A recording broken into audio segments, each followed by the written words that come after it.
Mamdani is an avowed socialist. It's not what people say that he is. It's what he says that he is. He's now the leader of their party. That's their energy. And Chuck Schumer's the leader of the Democratic Party.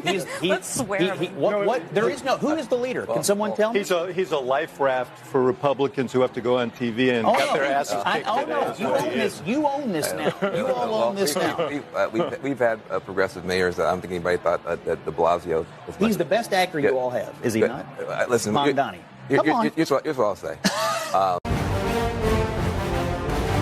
Hey, welcome into Courageous Media. Really appreciate everybody rolling up. So Scott Jennings on last night's, bad night for conservatives. And that is the fact that they won, the Democrats, the ultra leftists, not even the progressives, the ultra leftist socialists won in Virginia, in New Jersey, and in New York. We now have an openly avowed communist, Islamist, jihadist as the mayor of New York City. It is going to get really strange here for a while, but we're going to dive into that. There is some hope. We still have some red states doing red state stuff. So what it's showing is that blue states are going to continue to double down on stupid while red states continue to basically double down on everything else. So I really appreciate everybody rolling up. Thanks so much for being here. Welcome to Courageous Media. I really appreciate you rolling up. So not a good day for conservatives yesterday. Really not a good day for America. And that's not just because we had Democrats win. It wasn't the fact that Democrats won. It was the fact that ultra left, radical, socialist, communists won. In New York City, we've got Mamdani, who is, everybody knows, he's a radical communist Islamist jihadist. Those are his own words. He is an Islamist. He is a communist. Those are his own words. And it's even now scaring the Democrats. Van Jones has to wake up today and realize that as much as he wanted Mamdani to, just kind of be a light communist, no, he's full all in. He has taken the big tent that Democrats were trying to build in some places, and he's shrunk it. He's closed the sides and says, you are no longer welcome. So we're going to dive into that. We're also we're talking about the fact that in Virginia, Spanberger won. She's more of an establishment candidate, but Jay Jones, the openly avowed, I want to kill my political adversaries, attorney general won. He is now the top cop in Virginia, and he's openly called for the assassination of political conservatives. This is absolutely nuts. This is how far left the mainstream Democrat voter has gotten. And when I say mainstream, I say the base, because mainstream, obviously, in these aren't even midterms. These are off-year elections. They're not presidential elections. They're not midterm elections. So none of these are national. So you've got, in general, very low, relatively, voter turnout. Your independents, your low propensity voters do not show up to these. These are base elections. And what you've got is you're now finding out that the base of the Democrat Party is ultra far left. So we can now take that as conservatives, as Republicans, they need to take that knowledge into the next year when we are vying for the midterms and realize that the base of the Democrat Party is ultra far left. So do not discount the likes of Sandy Ocasio or Ilhan Omar or their ilk in these congressional races. We have to fight and win. Now, let's dive into this because, like I said, buckle up, get ready to go, because even the Democrats are a little bit worried now over what is taking place. We're going to dive into a snippet of Mamdani's victory speech, his screed against America and Trump and anything that is not ultra far left communist. And then we're going to dive into Van Jones and his reaction to that. But I really appreciate everybody rolling up. Thanks so much for being here. 24 years ago, they said never forget as the Twin Towers were tumbling down. Well, New York City forgot, and here's what they're going to get. If anyone can show a nation betrayed by Donald Trump how to defeat him, it is the city that gave rise to him.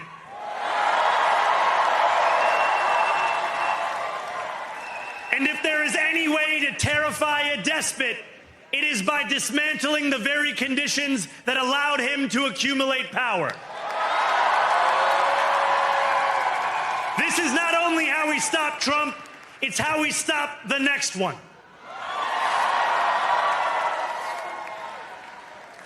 So Donald Trump, since I know you're watching, I have 4 words for you. Turn the volume up.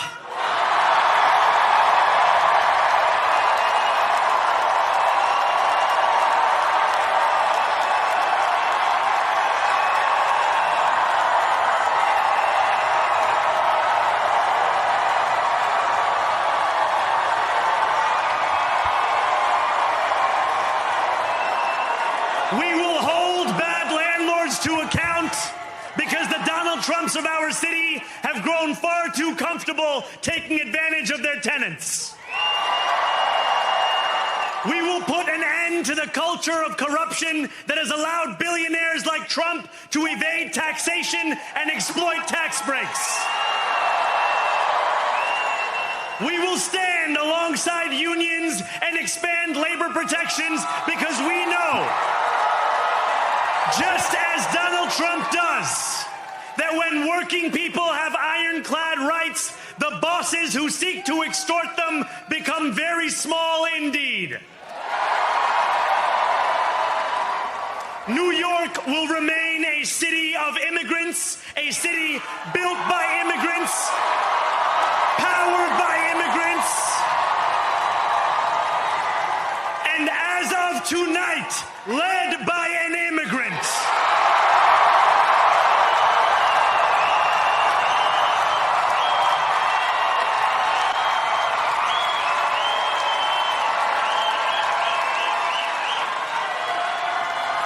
So hear me, President Trump, when I say this. To get to any of us, you will have to get through all of us. Wow. Okay. So much in that little snippet. One, it is entirely about Donald Trump, not about New York, not about what's best for the citizens of New York. No. It's all about 2 things. Basically, I hate Donald Trump. I am consumed by TDS. And oh, by the way, if you're an American citizen, sit down, shut the F up and go to the back of the line, because this is all about immigrants and the illegals and the criminal illegal aliens that have overrun New York like an infestation. It's absolutely amazing. That's what his whole speech was about.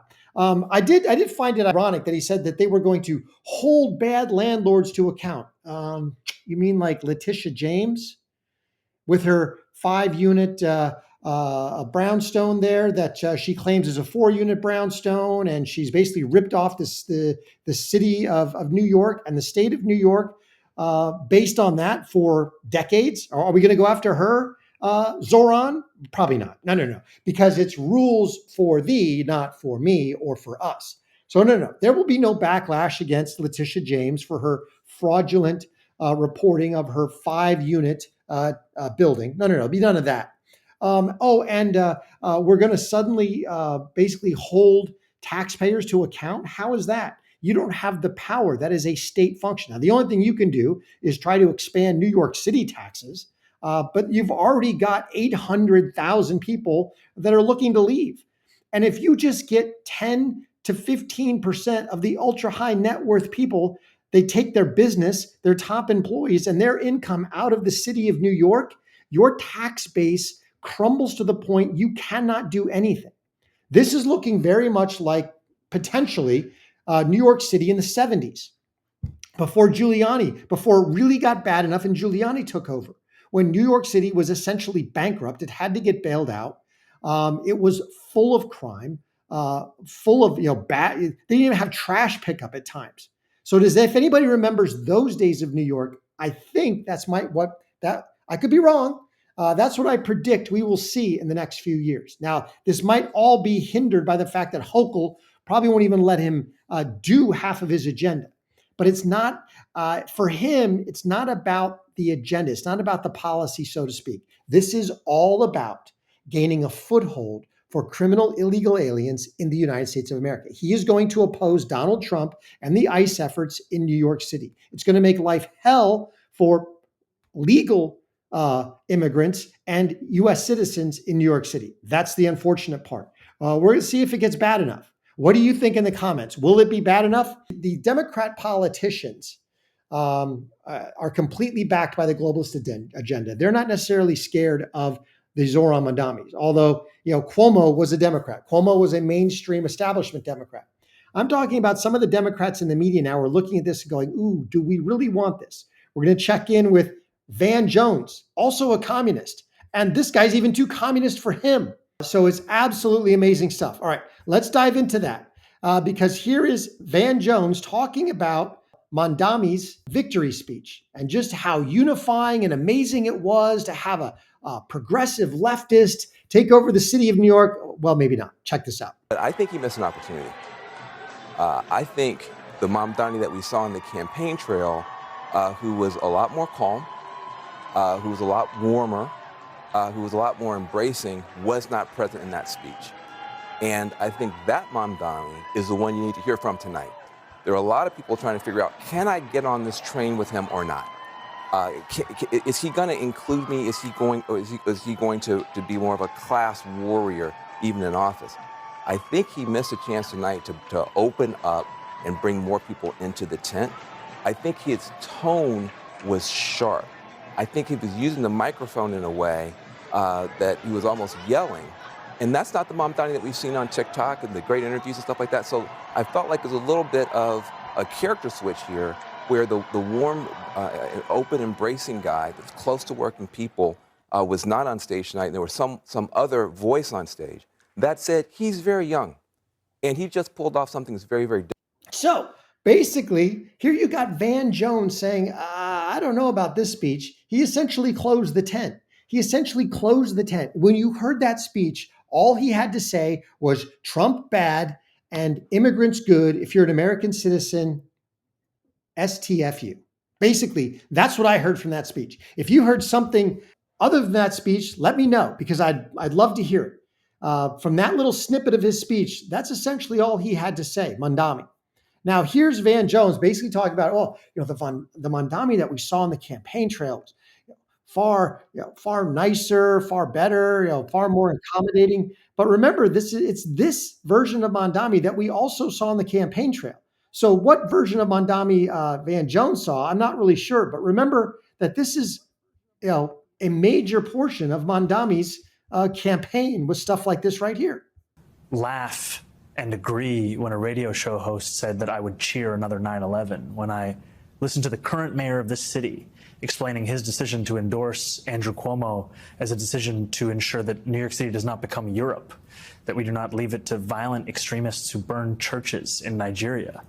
When I listen to all of this and then turn on TV and see ads that have the words of terrorism and jihad on top of my face that not only mock the way that I eat, but are all intended to terrify New Yorkers as to the prospect of having a Muslim mayor, I decided that it was simply too much.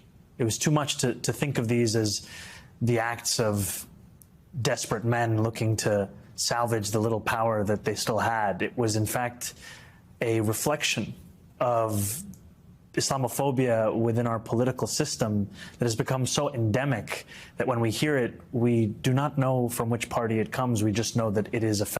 So basically, Islamophobia, I'm a victim, vote for me. I mean, Mamdani has set this thing up from the get-go. He was never about being inclusive. It was always about gaining power. And he offered free stuff in order to gain power, some stuff that he knew he could never deliver on. There's no way he can ever deliver on tax the rich and tax white neighborhoods. He can try, but that's not going to be upheld in court. And when it comes to major taxing of the rich, Hochul is not going to let him do it. Now, we'll see what he does from a New York City tax perspective. We'll see. Because remember, that's the only thing he controls. But here's Scott Jennings after Van Jones's little quasi self-reflective, I don't know about this Mamdani guy based on this speech, but check this out because, of course, Scott Jennings just destroys all of them. Here we go. Scott?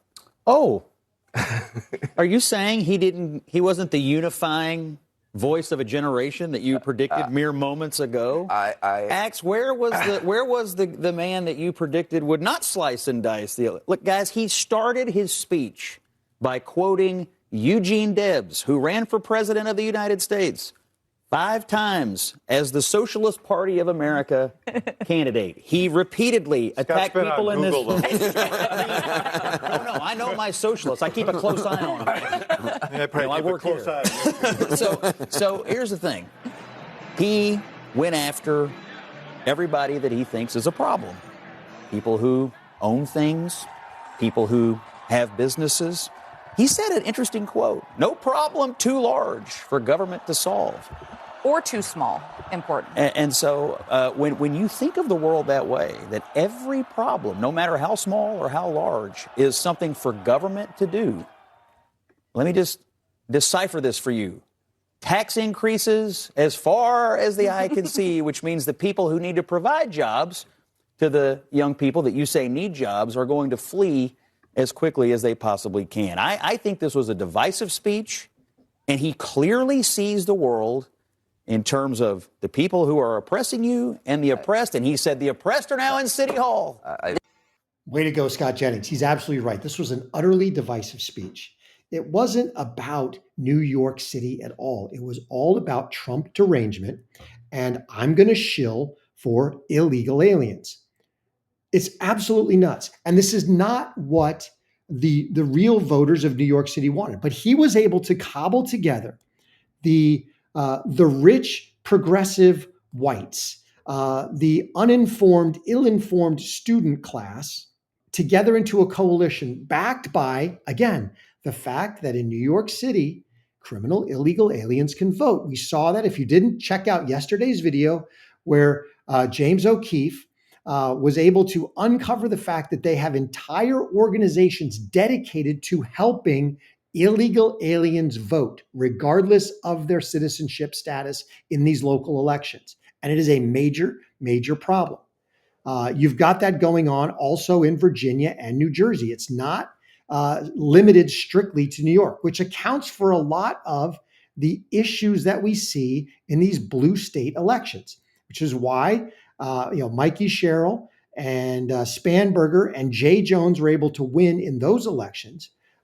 Even bigger than some of the poll numbers were suggesting. It's because we know there are issues with voting irregularities in blue states. And blue states are going to continue to blue state. They are doubling down on it. It's absolutely scary. Now, while this is going on, you've got states like Texas, red states doing red state stuff. So it wasn't a total loss in the off-season elections last night. We see things like in Texas passed a constitutional amendment requiring proof of citizenship to vote in all elections. So red states are going about fixing elections in red states. Now we just need to do this from a federal perspective, which I talked yesterday is one of the reasons I would support abolishing the filibuster. If Trump can get the Senate to go along with it, but only abolish the filibuster. Don't do it to reopen the government. Only abolish the filibuster if you're going to pass hardcore constitutional based laws, especially around elections, rights, and or benefits for illegal aliens, basically getting rid of them, not a thin red dime for criminal illegal aliens, massive changes to voting, citizenship only. You must prove citizenship, only in-person voting, only audited paper ballots, hand counted. We do things like that. If you're willing to do things like that from a congressional perspective, then yes, get rid of the filibuster so that we can do more red state stuff like this. But the other thing that I thought was pretty amazing after the election results yesterday, we saw what, frankly, concerned me. We saw some of these people come out of the woodwork. Suddenly they are out loud and proud, really about what I think Mamdani's whole reason for running and trying to win in New York. It wasn't about state-run grocery stores. I think that was just something he threw out there. It wasn't about rent control. I think, again, that's something he threw out there. He was pandering to a progressive left that he knew he could get on board with the free stuff, TD, and the combination of free stuff and TDS, which If you could make it about, sometimes you can make it about Trump in a deep blue state, in a deep blue area, you could possibly use that as a winning formula. He used free stuff in TDS to get himself into office. But what is this really all about? This is what I think Mamdani's really all about, because a lot of his supporters were out loud and proud after the election. Check this out. And the true believer knows that none of this is in vain, that this is all jihad, that this is all ibadah, and that this is all counted for by Allah subhanahu wa ta'ala. Now, she says it's all jihad, which we know what jihad means, but it's all ibadah, which from my understanding is basically means, battle the infidel, kill the infidel, destroy the infidel. Correct me if I'm wrong. And so the conversation of doxing, the conversation of getting arrested and suspended, I think it's time for Muslims to start to say, all right, so what? Do what you want. I'm gonna do what I gotta do, because it's about time to do that. And I know everybody has their own families and has an education and everything. It's just a question. We don't want to get doxxed, and we don't want to get suspended, and we don't want to get arrested. How gangsta are you? That's just my question. How much are you willing to do it? And I know everyone has their own risk level. So here's what I think it's all about. It's essentially about, even more than he is a communist, he is an Islamist. It's about putting an Islamist in control of the largest city in America. It's about putting Islamists front and center. It's about their desire, the Islamist desire for power inside the United States. They are the Trojan horse. We've already seen what happens to communities like Dearborn and other places. That's what I think this is all about. That's why I think he ran. That's why he had the massive backing of Soros and the globalists, because this is about putting a wedge inside America, in the biggest city in America. Check this out. Again, right after the election. Here we go. This is scary stuff. Hiding. We're done. We're done being tortured and hurt and judged. This is the correct religion. This is the religion that all of humanity needs to be a part of, Islam. And we will not stop until it enters every home. So I want you to repeat after me. We will not stop until it enters every home. Realize they don't say, hey, we're not going to stop until everybody, sees the truth and embraces the, no. We will not stop until we have shoved this by force of arms into every home. You will submit by force. That's what this is about. I want to hear it in every single district. It should tremble. Brooklyn should hear it. The Bronx should hear it. Queens should hear it. Say it as if the Ummah depends on this, my brothers and sisters. La ilaha illallah. La ilaha illallah. Muhammadan Rasulullah.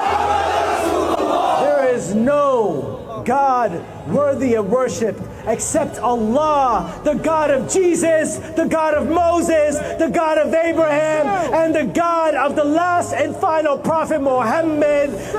So this is what it's all about. Now realize everything he just said in that last 10 seconds is utterly not true. It is an egregious lie. The only God, the only one true God, is the triune God, Father, Son, and Holy Spirit. And that God is the God of Abraham, Isaac, and Jacob. That God is Jesus Christ. Christ is King. Christ is the King of Kings and the Lord of Lords. What they call Allah is not. He's not a God. I'm not going to get into a major theological discussion here. We can do that at another time. But that God, Allah, is not God at all. But this is what it's about. It's about taking Islam and shoving it into every home by force. These are out loud and proud in New York City last night after the election. This is the scary part. This is what I think it was all about. Now, let me know what you think. I really appreciate everybody rolling up. Please smash that like button, comment for the algorithm, FTA, if you could, please. If you haven't subscribed to the channel, and if you really like the content, please share Courageous Media with everybody that you know. Now, I want to piggyback on this story because, again, this is all about them being the globalists, right? In line with the Islamists trying to drive a wedge issue into America. Now, I'm going to play that clip again because I want it to be an introduction into 3 video snippets that I have that I think are very telling. One by Dinesh D'Souza, another on Tim Pool's podcast. And then finally, Charlie Kirk sounding this alarm a long time ago. So before we get into that, please smash that like button again. Really appreciate you guys rolling. All right, let's dive right in here. We'll replay this clip, and then we'll get into what I think, again, a follow on to what I think this is all about. Here we go. We're done hiding. We're done. We're done being tortured and hurt and judged. This is the correct religion. This is the religion that all of humanity needs to be upon, of Islam. And we will not stop until it enters every home. So I want you to repeat after me. I want to hear it in every single district. It should tremble. Brooklyn should hear it. The Bronx should hear it. Queens should hear it. Say it as if the Ummah depends on this, my brothers and sisters. La ilaha illallah.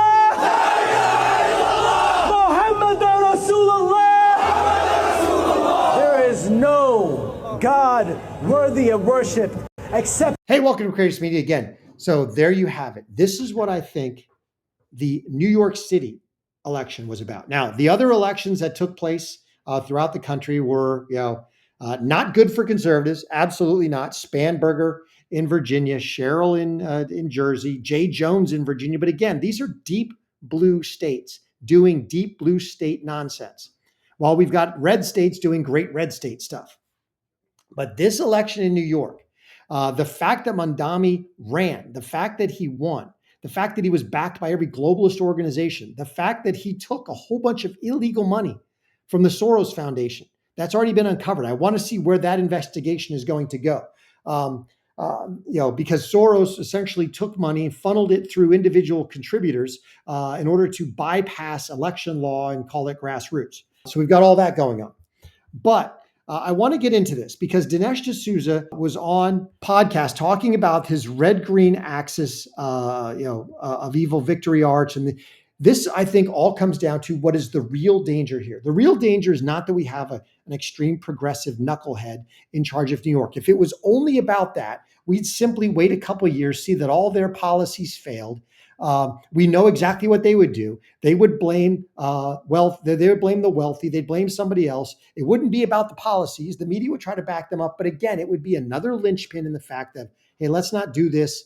Okay, it would be another delay in a further socialist agenda in the United States. No, this is worse than that, because this isn't necessarily about the socialist communist agenda, which you have objective means of deciding if it works. No, this is more about the Islamist agenda. This is more about trying to do to America what they've done to Dearborn, what they've done in the UK. That's the scary part. So check this out from Dinesh D'Souza.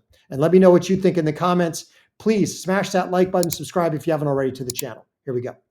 I think with Mamdani, it's the opposite, isn't it? It's not just that New York might be kind of losing its mind, and this is particularly ominous just a quarter century after 9/11, but I think Mamdani represents the left's operating model, the Red-Green Alliance. You said it.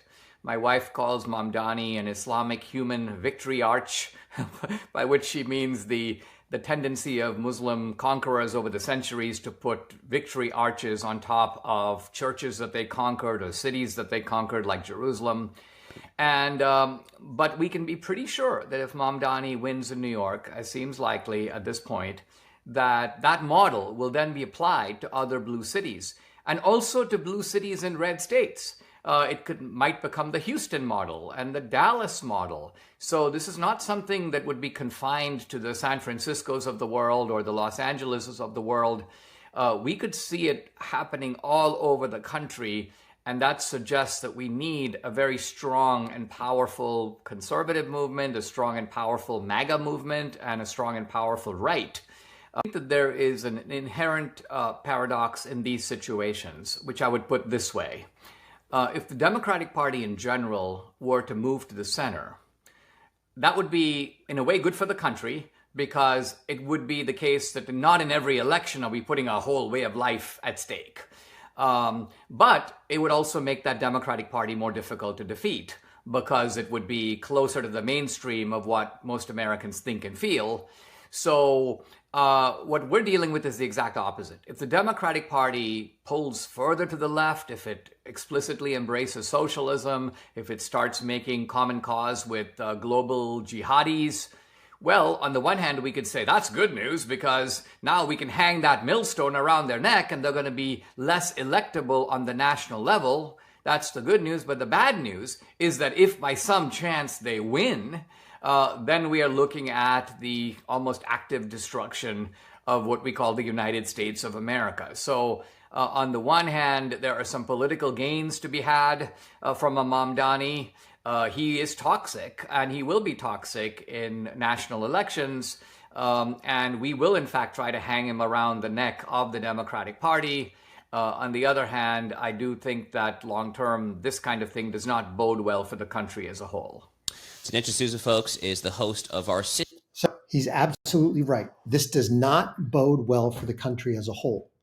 In the short term, could it be hung as a millstone around the Democrat Party's neck? Yes.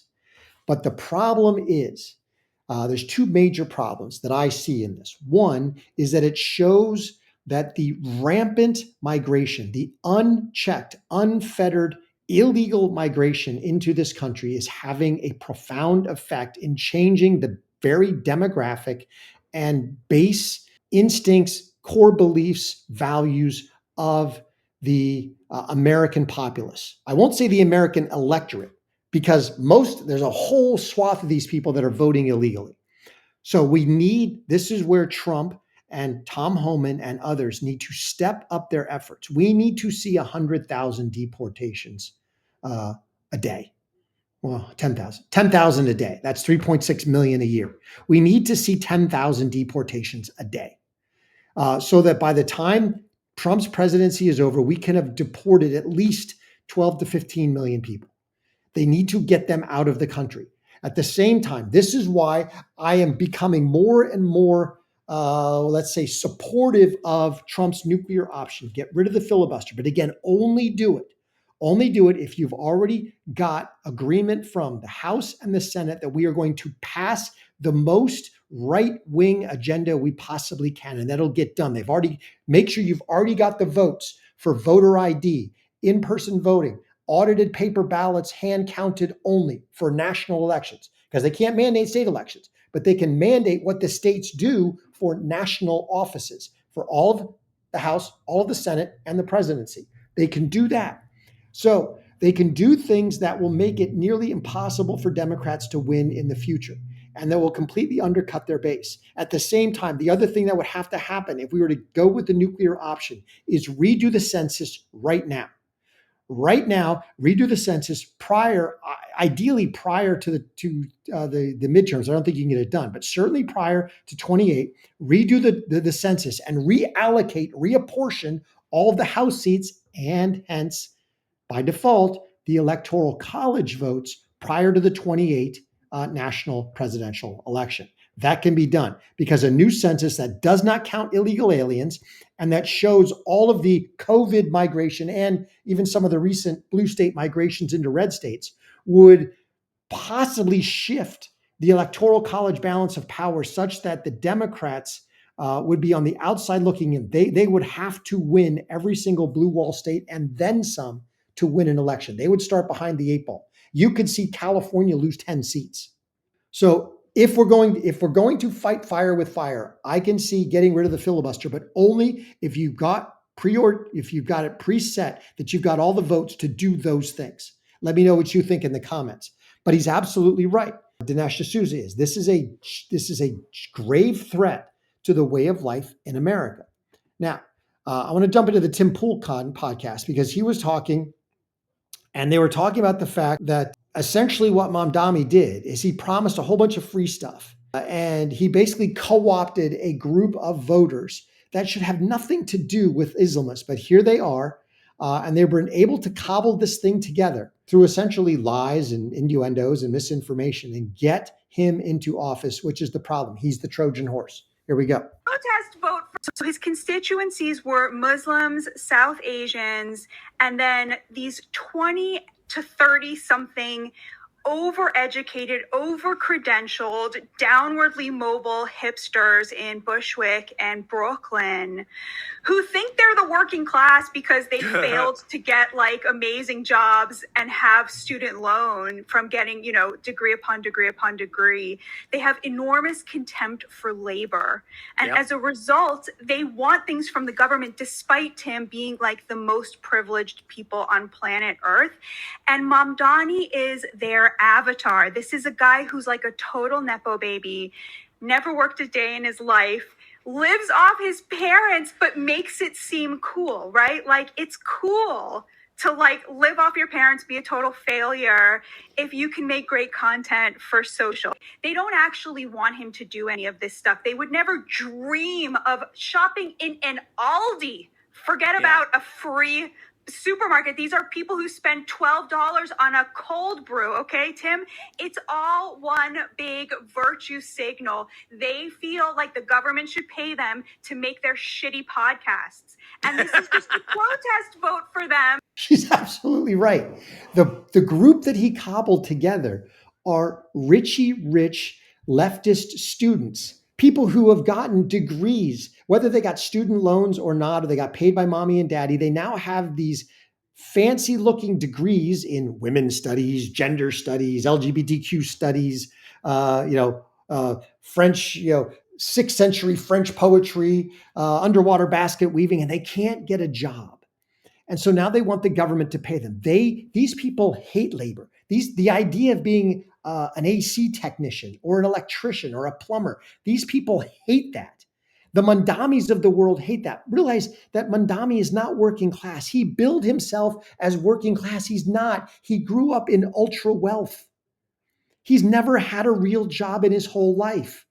That's what this is about. He is their avatar. He is their Trojan horse to get into the mayor's residence in New York and try to remake New York in the image of Dearborn or London. Now, I said before there's the highlight of two major problems. One was the unchecked, unfettered immigration that is threatening to remake the demographics and the electorate because half of them, a bunch of these people vote illegally. But the other problem that it showcases is the fact that the church writ large in America has become feckless. It is abdicated its responsibility 40, 50 years ago. Coming out of the 60s, the church writ large abdicated its responsibility. You had a bunch of people who went to church, but who did not live as Christians. You had a bunch of people who went to church and lived as hypocrites. You had a church that essentially rolled over to no-fault divorce. Instead of holding up marriage as the essential, holy institution that it was, now they said, okay, no-fault divorce. They gave into serial monogamy. And what that leads you right down the path to other lifestyles. Because now serial monogamy is a lifestyle. Well, then what's wrong with just sleeping with or living with your girlfriend? Or what's wrong with with same sex? What's wrong with multi-partner, with the polyamory? It goes down the road. So the church has not stood up for the truth in America. And now you've got competing versions of post-Christian America. You've got an entire influx of Islamist immigrants who want to shove Islam down people's throat. Now, the one thing that Christianity has never done is shove it down people's throat, because it is ultimately a love-based choice. That's how God set it up. But that's not what Islam is based on. Islam is based on submission. Whether it is by choice or by force doesn't matter to them. It is more of a political ideology as much as it is a religion. So with that, and as she said, they co-opted a whole group of disaffected people who have all this money, all this privilege, all this stuff. They spend $12 for a latte, have nothing in common with people who actually work for a living, and they want the government to pay them. They want European, quote unquote, socialism, where they have your guaranteed basic income, where they basically get paid to do goofy things like podcasts and whatnot without actually working any of it out. Now, check this out, because Charlie Kirk, God rest his soul, he was on to this long before it happened. And I thought this was very telling when I saw this today in light of the results of yesterday's elections. Check this out. The spiritual battle is coming to the West. And the enemies are wokeism or Marxism combining with Islamism to go after what we call the American way of life. And the American way of life is very simple. I want to be able to get married, buy a home, have kids, allow them to ride their bike till the sun goes down, send them to a good school, have a low crime neighborhood, not to have my kid be taught the lesbian, gay, transgender garbage in their school, while also not having them have to hear the Muslim call to prayer 5 times a day. That's important. We want the American way of life, which is, by the way, Christendom. Christians, our sacrifice, our toil, our vision, the outgrowth of the scriptures gave us Western civilization. And this is where I think is a great rallying cry. Doesn't matter if you're Hispanic, doesn't matter if you're Asian, doesn't matter if you're black or white. Everybody, if you are Christian and Jesus Christ is your Lord and Savior, these two threats are combining forces to come after us. And it's time that the church stands and rises up against it. Yep. And the church has not stood and risen up against it. The church has, in many ways, caved. They first, like I said, they caved to the whole no-fault divorce and not upholding marriage as the holy institution that it is.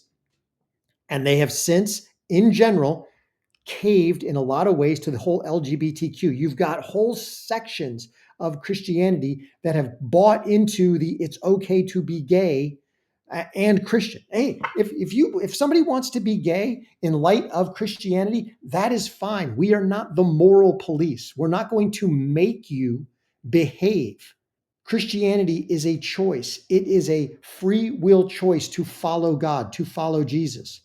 And so we don't need to make you behave in a certain way other than ways that conform to the laws of the United States of America. So you can't murder, you can't force yourself on other things like that. But like he said, the two forces that are joining together are the ultra-left progressive wokeism and Islamism. And the fact is that Islamism has nothing in common morally with any of the ultra-wokeism LGBTQ nonsense. They despise it. In their countries, they throw those people off roofs. If you cannot be gay and live in a Muslim country, you will be killed. But they are joining forces in America in order to destroy America. This is the constituency. This is the tenuous alliance that I think they have forged in New York City. The ultra progressive woke nonsense, the gays for Palestine groups, as just to put a moniker on it, along with your other ultra left progressives, along with your Islamists, have joined forces to try to put this man in power, and they have now done it. He is the mayor of New York City. And we're going to see how this all works out. Charlie was absolutely 100% right. It is time for Christianity and the church writ large to stand up and fight. Fight with debate, fight with, as the Bible says, always be ready to give a defense for the hope that lies within you. We're not talking about violence or any of that nonsense. We're talking about exactly what Charlie did. Go into the lion's den in colleges, in universities, in other areas of debate, and debate these people and welcome them to come question you and have an answer. And Charlie was extremely effective at actually converting and turning those people around. And we need another 10,000 Charlies, people out there doing the exact same thing, upholding biblical truth as stated in the Bible. And we'll see where this goes. But I really appreciate everybody rolling up. Let me know what you think in the comments. We are being taken over slow and easy. Yep. And we've got too many quote unquote conservatives, supposedly MAGA people who are focused on all the wrong things right now, infighting over Zionism and this other thing. All that can be debated. But first, we have to make sure that the left in this country is defeated, soundly, profoundly, permanently, if possible, defeated. Let me know what you think in the comments. Really appreciate everybody rolling up. Please smash that like button. Subscribe if you haven't already. If you like the content, please share Courageous Media with everybody that you know. Join us on YouTube as a member. We'd love to have you part of the Courageous Army. Really appreciate everybody rolling up. Remember, God is good and he is sovereign. Even in the midst of this, God is in control. Hope you have a great Wednesday. Till I catch you next time.